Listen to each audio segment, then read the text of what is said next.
দক্ষ জনশক্তি ও কর্মসংস্থান তৈরিতে role model M Sulaiman technical training center. বিস্তারিত থাকছে রাসেল মোল্লার প্রতিবেদনে।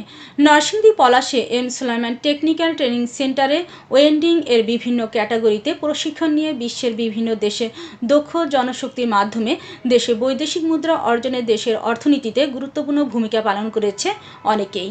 এই কথা বলেন এম সুলাইমান টেকনিক্যাল ট্রেনিং সেন্টারের মালিক ও প্রশিক্ষণপ্রাপ্ত ব্যক্তিরা। আমি Sabbir Hossain Suman, M Sulaiman technical training centre branch 1, 2, 3 এবং 4 এর ম্যানেজার অবস্থায় দায়িত্বরত আছি।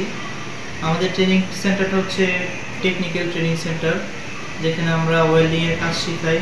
ওয়েল্ডিংয়ের উপরে কাজ শেখার পরে 3 মাস ব্যাপী কাজ শেখার পরে আমরা ডেলিগেশনের মাধ্যমে ইন্টারভিউ হয় আমাদের এখানে। ইন্টারভিউর মাধ্যমে যারা উত্তীর্ণ হতে পারে তারা ভালো কোম্পানিতে সৌদি, সিঙ্গাপুর, রাশিয়া, দুবাই ইত্যাদি দেশে ভালো কোম্পানিতে চাকরির সুযোগ পায় এবং উচ্চ বেতনে কাজ করার সুযোগ পায়। অর্থাৎ বাংলাদেশের যে সবচেয়ে বড় সমস্যা, যারা বিদেশ যাচ্ছে অনেকেই অদক্ষ হয়ে বিদেশ যাচ্ছে, যার কারণে তেমন আর্থিকভাবে উন্নতি লাভ করতে পারতেছে না। আমরা সেই দিক থেকে মানুষকে মুভমেন্ট করে আমরা তাদেরকে কারিগরি শিক্ষা উন্নতি করি।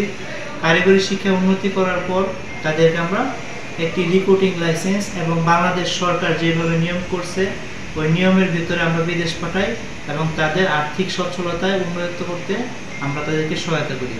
অর্থাৎ আপনারা যারা আর্থিক উন্নতি লাভের আশায় বিদেশ গমন করতে চান তাদের অবশ্যই করে নিজেকে কর্মক্ষম করতে হবে, কর্মদক্ষতা নিয়ে বিদেশ যেতে হয়। যদি কর্মদক্ষতা নিয়ে বিদেশ যেতে চান তাহলে অবশ্যই আমাদের সেন্টারে যোগাযোগ করবেন। আমাদের 4টি ব্রাঞ্চ আছে, 4টি নরসিংদীতে অবস্থিত। আমাদের মেন ব্রাঞ্চ হচ্ছে নরসিংদী পলাশ আমতলা মোড়ের পাশে। আমতলা মোড় থেকে 2 মিনিট লাগে আসতে। আমাদের আরও ব্রাঞ্চ আছে যেগুলো আমাদের ইউটিউব চ্যানেল, ফেসবুক, কোনো না কোনো টেকনিক্যাল ট্রেনিং সেন্টার থেকে অথবা যে কোনো সরকারি টেকনিক্যাল ট্রেনিং সেন্টার থেকে আপনারা কারিগরি শিক্ষার উপরে 3 মাস, 4 মাস বা 5 মাসের যে কোর্স, ওই কোর্সের মাধ্যমে আপনারা নিজেকে কর্মক্ষম করে কর্মদক্ষতা নিয়ে বিদেশ যাবেন। ধন্যবাদ সবাইকে। এর নাম M Sulaiman technical training centre. এটার স্থপতি জনাব এম সুলাইমান। উনি দীর্ঘ 17 বছর বিদেশের মাটিতে ছিলেন, সৌদি, দুবাই, লিবিয়াতে ছিলেন। ওইখানে উনি দেখতে পেয়েছেন যে দক্ষ কর্মী অদক্ষ কর্মীর চেয়ে দক্ষ করতে